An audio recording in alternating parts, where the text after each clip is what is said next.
जब भी मैं महाराष्ट्र आता हूं मुझे लगता है कि ये जो प्रदेश है हमारी विचारधारा का गढ़ है।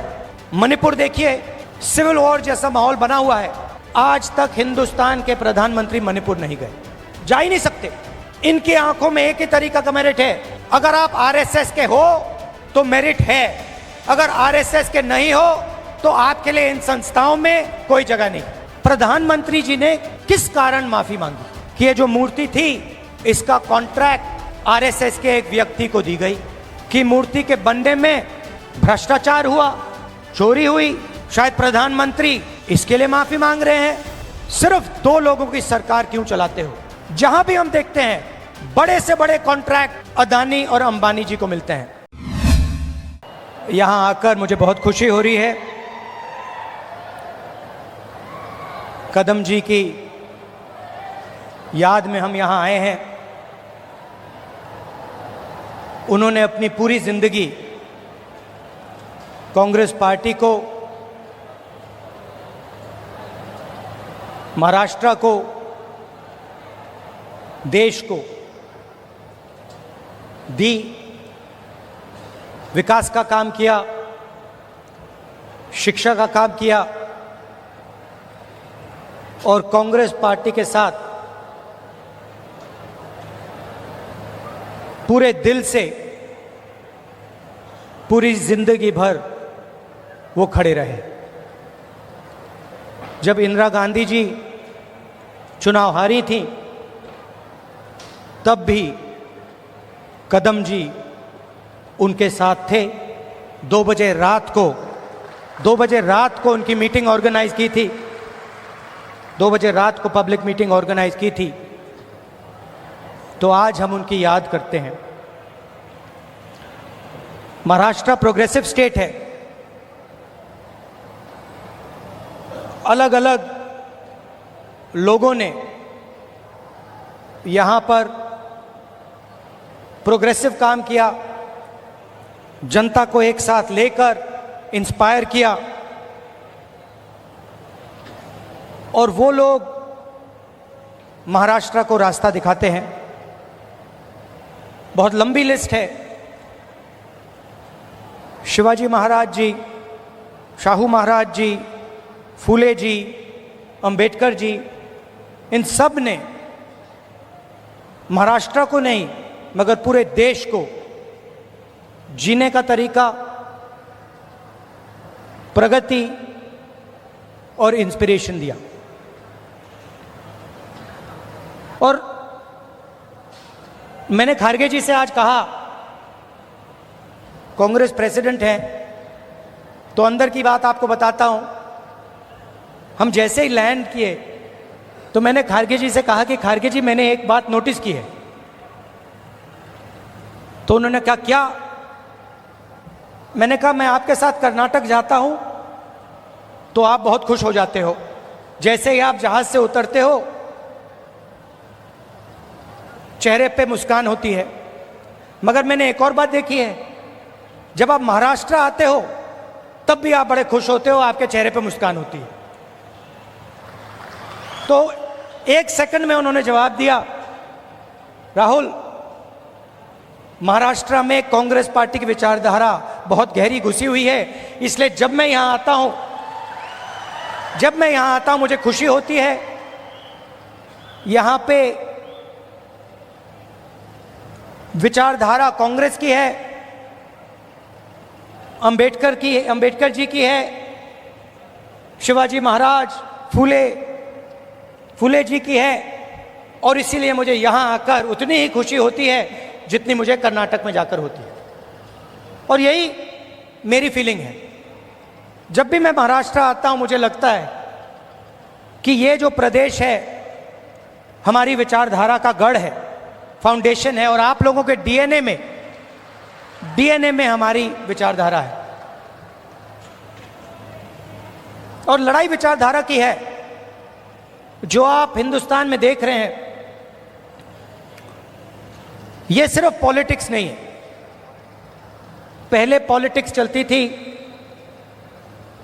राजनीति चलती थी। आज हिंदुस्तान में आइडियोलॉजिकल लड़ाई चल रही है, विचारधारा का युद्ध चल रहा है। और एक तरफ कांग्रेस पार्टी और ये सब महापुरुष, और दूसरी तरफ बीजेपी।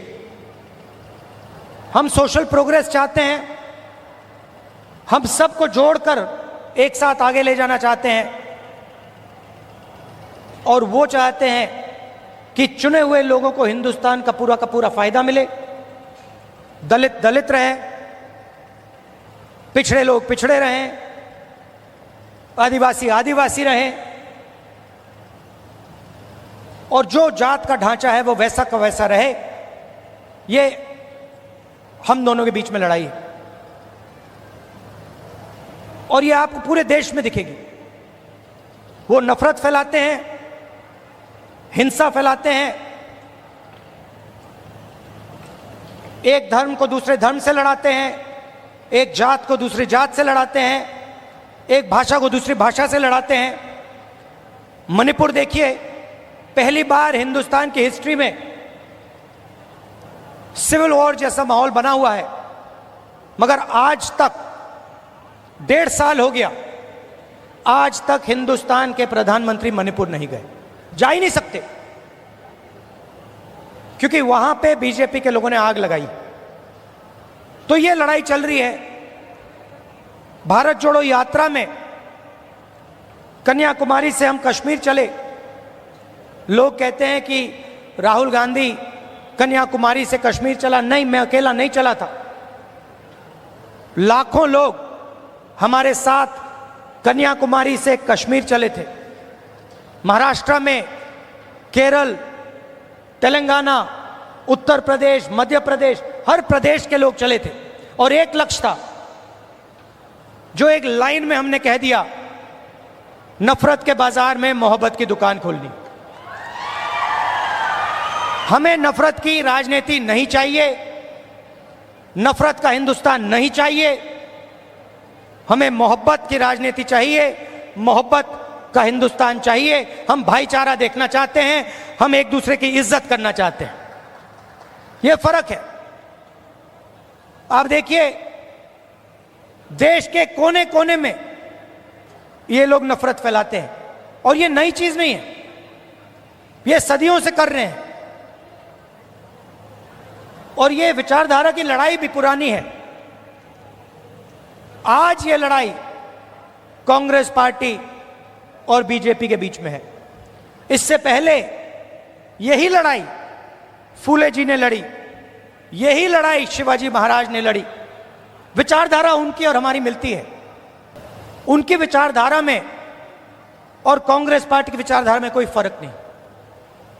चाहे वो अंबेडकर जी हों, शाहू जी महाराज हों, शिवाजी महाराज हों, फूले जी हों, अगर आप उनको पढ़ें, उनके आइडियाज को देखें, समझें, तो आपको पता लगेगा कि फूले जी के आइडियाज, अंबेडकर जी के आइडियाज, शिवाजी महाराज के आइडियाज हमारे कॉन्स्टिट्यूशन में आज है।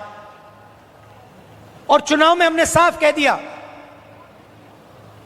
कि लड़ाई विचारधारा की है। बीजेपी के लोग हिंदुस्तान के संविधान को खत्म करना चाहते हैं। सीधी सी बात है, आप देख लीजिए, जहां भी ये अपने लोग डाल सकते हैं वहां ये अपने लोग डाल देते हैं। चाहे वो इलेक्शन कमीशन हो,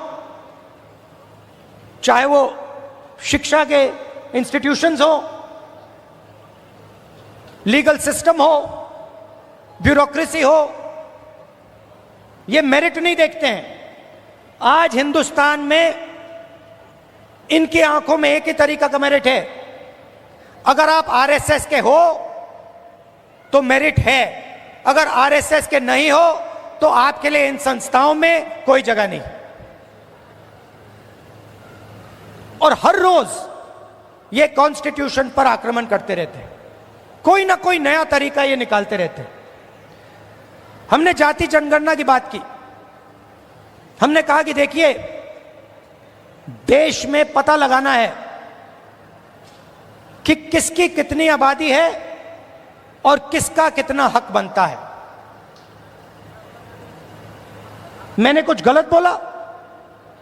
सही बोला ना कि यह पता लगाना है अलग अलग वर्ग के लोग हैं, ये कितने हैं, इनकी आबादी कितनी है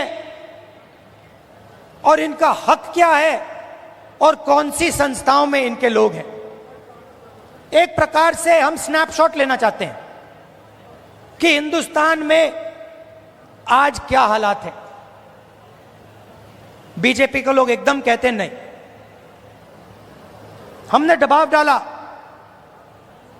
न्याय यात्रा की, और पहले ये सारे के सारे लोग कहते थे कि जाति जनगणना के हम खिलाफ हैं। आरएसएस के लोग कहते थे, बीजेपी के लोग कहते थे, इनके नेताओं के बयान हर रोज आते थे कि जाति जनगणना नहीं होना चाहिए। हमने दबाव डाला और कुछ दिन पहले कंफ्यूजन में आरएसएस कहती है कि हां, जाति जनगणना जरूरी है। अगर आप आज कह रहे हो कि जाति जनगणना जरूरी है, तो पिछले 6 महीने में आप क्या कह रहे थे? मैं आपको बता रहा हूं, पार्लियामेंट में हमने कहा है, पार्लियामेंट के फ्लोर में, लोकसभा में मैंने कहा है, कुछ भी हो जाए जाति जनगणना करवाएगी कांग्रेस पार्टी, करवाएगी, हमारा गठबंधन करवाएगा। क्योंकि हम जानना चाहते हैं, हम देश की सच्चाई समझना चाहते हैं। इस देश के धन का फायदा किसको हो रहा है, कौन से वर्ग को हो रहा है, किसको नहीं हो रहा है, यह हम जानना चाहते हैं और यह हम काम करवा के दिखाएंगे। भाइयों और बहनों, आज हमने कदम जी की मूर्ति का उद्घाटन किया और जब मैं वहां था, मैं सोच रहा था कि कदम जी ने 60 साल आपके साथ काम किया, ट्रांसपेरेंसी के साथ, मोहब्बत के साथ उन्होंने काम किया, ईमानदारी के साथ उन्होंने काम किया। 60 साल में उन्होंने आपसे कभी माफी नहीं मांगी। क्यों नहीं मांगी? क्योंकि जरूरत नहीं पड़ी। यह सच्चाई है। माफी जो ही वही मांगता है जो गलत काम करता है। जिसने गलती ही नहीं की, उसको माफी किस चीज की मांगनी है? यहां कुछ ही दिन पहले शिवाजी महाराज की मूर्ति बनाई गई और मैंने अखबार में पढ़ा कि प्रधानमंत्री ने कहा, मैं शिवाजी महाराज से माफी मांगता हूं। अब मैं ये समझना चाहता हूं, प्रधानमंत्री जी ने किस कारण माफी मांगी? अलग अलग कारण हो सकते हैं। पहला कारण हो सकता है कि ये जो मूर्ति थी, इसका कॉन्ट्रैक्ट आरएसएस के एक व्यक्ति को दी गई। पहला कारण यह हो सकता है। शायद प्रधानमंत्री जी कह रहे हैं कि नहीं, मैंने गलती की, मुझे यह कॉन्ट्रैक्ट आरएसएस के व्यक्ति को नहीं देनी थी, यह मुझे कॉन्ट्रैक्ट मेरिट पे देना था। शायद वो गलती हो सकती है। दूसरी गलती हो सकती है कि मूर्ति के बनने में भ्रष्टाचार हुआ, चोरी हुई। शायद प्रधानमंत्री इसके लिए माफी मांग रहे हैं कि मैंने जिसको कॉन्ट्रैक्ट दिलवाया उसने भ्रष्टाचार किया, महाराष्ट्र के लोगों से चोरी की। यह कारण हो सकता है। तीसरा कारण हो सकता है कि आपने शिवाजी महाराज की मूर्ति बनाई, उनकी याद में आपने मूर्ति बनाई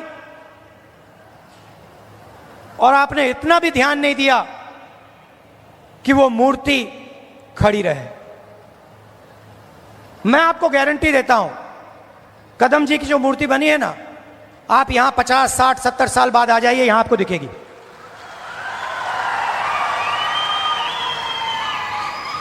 और शायद सबसे बड़े महापुरुष शिवाजी महाराज जी की मूर्ति बनती है और कुछ ही दिनों में भ्रष्टाचार के कारण, गलत व्यक्ति को कॉन्ट्रैक्ट देने के कारण वो मूर्ति गिर जाती है।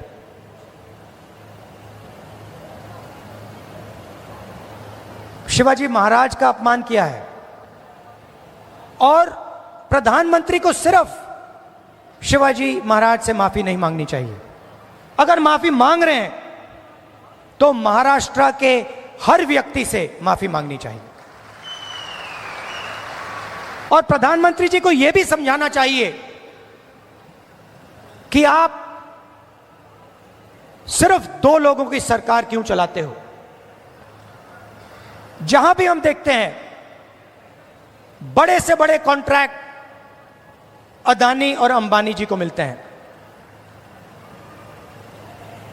मैंने पार्लियामेंट में भाषण दिया। पार्लियामेंट में किसी का नाम लिया जा सकता है, मगर पहली बार मुझे कहा गया कि पार्लियामेंट हाउस में अपने भाषण में मैं अदानी और अंबानी का नाम नहीं ले सकता हूं। तो फिर मैंने कहा ठीक है भैया, आप चाहते हो कि मैं ना लूं, मुझे कुछ ना कुछ तो कहना पड़ेगा। अगर अंबानी अदानी नहीं चाहते हैं तो मैं कुछ और कह देता हूं। तो मैंने उनका नया नाम बनाया है A1 और A2। पूरा का पूरा काम A1 और A2 का हो रहा है। प्रधानमंत्री जी ने इसके लिए माफी किसी से नहीं मांगी।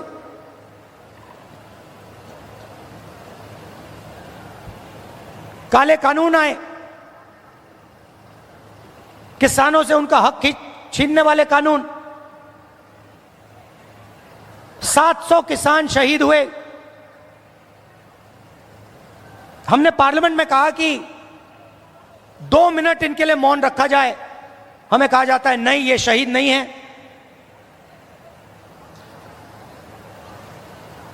दो लोगों को फायदा पहुंचाने के लिए हिंदुस्तान के सारे स्मॉल और मीडियम बिजनेसेस को खत्म कर दिया। जो लोग इस देश को रोजगार देते हैं उनको नोटबंदी से, गलत जीएसटी से आपने खत्म कर दिया। अरबपतियों का रास्ता खोलने के लिए उनसे भी आप माफी मांगिए, नोटबंदी की माफी मांगिए, गलत जीएसटी की माफी मांगिए। और नतीजा क्या है कि आज अगर युवा रोजगार चाहता है, सिर्फ महाराष्ट्र में नहीं, पूरे देश में कहीं भी अगर रोजगार चाहता है, उसे रोजगार नहीं मिल सकता। क्यों? क्योंकि जो कंपनियां उसे रोजगार देती थी, जो छोटी कंपनी थी, मिडिल साइज कंपनी थी, वो सब बंद हो गई, खत्म हो गई। भाइयों और बहनों, अंबानी और अदानी इस देश को रोजगार नहीं दे सकते हैं। रोजगार कौन दे सकता है? रोजगार छोटे बिजनेस वाले दे सकते हैं, रोजगार मीडियम साइज बिजनेस वाले दे सकते हैं, जो छोटी फैक्ट्रियां चलाते हैं, मिडिल साइज फैक्ट्रियां चलाते हैं, जो चीजें बनाते हैं, ये लोग दे सकते हैं। आज हिंदुस्तान में नया मॉडल है, चाइना का माल आता है, वही 10-12 अरबपति उस माल को बेचते हैं। आप मोबाइल फोन के पीछे देख लीजिए मेड इन चाइना, शर्ट के पीछे देख लीजिए मेड इन बांग्लादेश, जूते के नीचे देखिए made in Vietnam, made in Maharashtra, made in India, आपको कहीं नहीं दिख सकता। और ये सारा का सारा माल ये अरबपति बेचते हैं। नुकसान किसका होता है? हिंदुस्तान के युवाओं का होता है। हिंदुस्तान के जो छोटे बिजनेस हैं, मिडिल साइज बिजनेस हैं, जो चाइना का मुकाबला कर सकते हैं, उनका होता है। फायदा किसका होता है? नरेंद्र मोदी जी की मार्केटिंग होती है, अदानी और अंबानी जी का फायदा होता है। और दो हिंदुस्तान बन रहे हैं, एक अरबपतियों का उसमें 20-25 लोग हैं, और दूसरा मजदूरों का, किसानों का, बेरोजगार युवाओं का। भाइयों और बहनों, 16 लाख करोड़ रुपए, 16 लाख करोड़ रुपए नरेंद्र मोदी जी ने इन 20-25 लोगों का कर्जा माफ किया है। किसानों का आज तक कर्जा माफ नहीं किया है। हमने 70,000 करोड़ रुपए किया था जब हमारी सरकार थी। आप सोचो, 70,000 करोड़ रुपए से हिंदुस्तान के सारे किसानों का कर्जा माफ किया था। इन्होंने 16 लाख करोड़ रुपए 22-25 लोगों को दिया है। यह हमारी लड़ाई है। हम चाहते हैं कि एक हिंदुस्तान हो। अगर बैंक के दरवाजे अरबपतियों के लिए खुले हैं, तो बैंक के दरवाजे किसानों के लिए, मजदूरों के लिए, युवाओं के लिए खुले होने चाहिए। अगर उनका 16 लाख करोड़ रुपए माफ हो रहा है, तो फिर गरीबों का भी 16 लाख करोड़ रुपए माफ होना चाहिए। और अगर गरीबों का 16 लाख करोड़ रुपए माफ नहीं हो रहा है, तो फिर उनका नहीं होना चाहिए। हम सिर्फ न्याय की बात कर रहे हैं। और यही लड़ाई महाराष्ट्र में है। आप यहां का इंफ्रास्ट्रक्चर देखिए, यहां बेरोजगारी देखिए, बेरोजगारी देखिए, हर एरिया में आपको भ्रष्टाचार दिखेगा। जहां भी आप देखोगे सड़क बनती है, भ्रष्टाचार, सरकारी भ्रष्टाचार से बनी है, सरकारी चोरी करके बनी है, सरकारी एमएलए को पैसा बन के दे के बनी है। ये बीजेपी की सरकार नहीं है, ये आपकी सरकार थी। इसको तोड़कर चोरी करके ले गए ये लोग। तो जहां भी आप देखोगे आपको भ्रष्टाचार मिलेगा। बाहर के लोग यहां आकर आपके कॉन्ट्रैक्ट ले जाते हैं, दूसरे स्टेट के लोग यहां आकर आपसे कॉन्ट्रैक्ट छीन जाते हैं। ये हम बदलना चाहते हैं। और मैं जानता हूं कि आप सब कांग्रेस पार्टी के कार्यकर्ता, मोहब्बत की दुकान वाले कार्यकर्ता, बब्बर शेख, मैं जानता हूं कि यहां पे आप महाराष्ट्र की सरकार लाने जा रहे हो। अपना खून पसीना देकर महाराष्ट्र की जनता की सरकार, किसानों की सरकार, बेरोजगार युवाओं की, मजदूरों की सरकार, हर वर्ग की सरकार आप लाने जा रहे हो। जहां भी आपको मेरी जरूरत होगी मैं आ जाऊंगा। आपको सिर्फ ऑर्डर देना है कि राहुल आपको यहां आना है, यहां आना है, यहां आना है, मैं हाजिर हो जाऊंगा। ಮತ್ತಷ್ಟು ವಿಶೇಷ ವಿಡಿಯೋಗಳನ್ನು ನೋಡಲು ಮತ್ತು ಹೊಸ ವಿಡಿಯೋಗಳ ಬಗ್ಗೆ ತಿಳಿಯಲು ಈ ದಿನ .com ಯೂಟ್ಯೂಬ್ ಚಾನೆಲ್ ಸಬ್ಸ್ಕ್ರೈಬ್ ಮಾಡಿ ಮತ್ತು ಬೆಲ್ ಐಕಾನ್ ಕ್ಲಿಕ್ ಮಾಡಿ.